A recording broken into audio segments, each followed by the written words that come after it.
Hello, I'm Linda Bynum. I'm the teaching pastor at Devotional Community Church of the Nazarene in Livonia, Michigan. This has been a strange week, has it not? And in response to this week, our staff has been talking about ways that we might be able to bring encouragement and to be available, even while honoring the requests of the health department and our governor to have some social distance to stop the spread of this virus. Our lead pastor, Pastor Joanne Bastine, thought that it would be helpful if we brought a daily devotional to you. And that's what I'm starting today, is the first of a devotion that will be offered each day in the hopes that we can bring a word of encouragement to you. I want to start by telling a story that comes from a book by Karen Salmison. She talks about a criminal who had committed a crime, because that's what criminals do, and he was anyway sent before the king for his punishment. And the king told him he had two choices. He could choose the rope, or he could choose what was behind that dark, mysterious, scary iron door. Well, right away, the criminal said, "I'll take the rope." And as they were putting the noose around his neck, he asked the king, "By the way, out of curiosity, what's behind that door?" And the king laughed and said, "I offer everyone the same choice, and nearly everyone picks the rope." "So," said the criminal, "tell me what's behind the door. I mean, obviously, I won't tell anyone," he said, pointing to the noose around his neck. The king paused, and then he answered, "Freedom. But it seems most people are so afraid of the unknown that they immediately take the rope."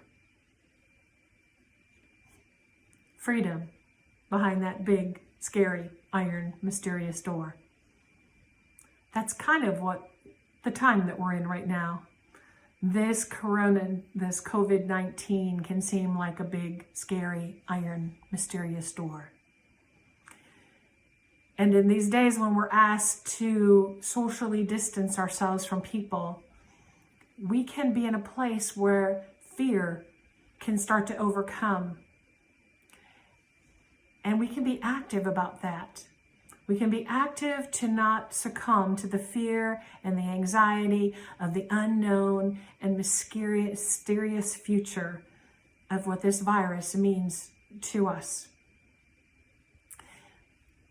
At least 100 times throughout the scriptures of the Old and the New Testament, God admonishes us to not be afraid. He says, "Do not be afraid. Do not be afraid. I am with you. Do not be afraid or discouraged. Do not be afraid, for I will uphold you. Do not be afraid. I will strengthen you. Do not be afraid. I will give you peace. Do not be afraid, because I bring good news." Do not be afraid. Over and over again, we hear that admonishment. And as Job was going through his rough times, it wasn't that God answered his questions, but God spoke of how big he is. That it's God who spoke all things into being. That it's God who knows the measurement of the universe. It's God who put in place the planets and the stars and the moon. God that fashioned us. And as we look at how big God is, it tends to help melt our fear. Do not be afraid. God is with us. And he encourages us to do something proactive, something to reach out in the midst of our fear. So instead of becoming anxious and afraid, I encourage you to pick up the phone and contact somebody who is maybe part of our more vulnerable population. See how they're doing.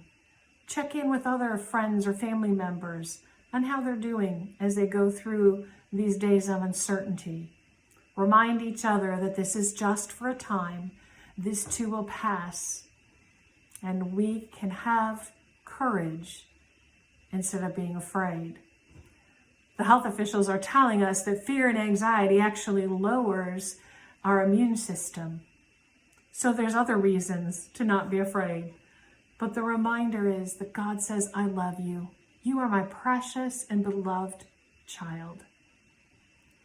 And out of that love, we can have confidence in the God who says, do not be afraid. We are told in 2 Thessalonians chapter 3 that the Lord will direct your hearts into God's love and Christ's perseverance. And now may the Lord of peace himself give you peace at all times and in every way. The Lord be with all of you. I'd like to close with this prayer from Henry Nouwen. Let's pray. Good Shepherd of all, help me to hear your voice of assurance when I am lost and hopeless. Let me find rest and safety in your presence. Though I may be tempted to be full of fear and self-pity, though I may wish to run away from you, please never give up on me. Amen. Take heart, friends, this too shall pass.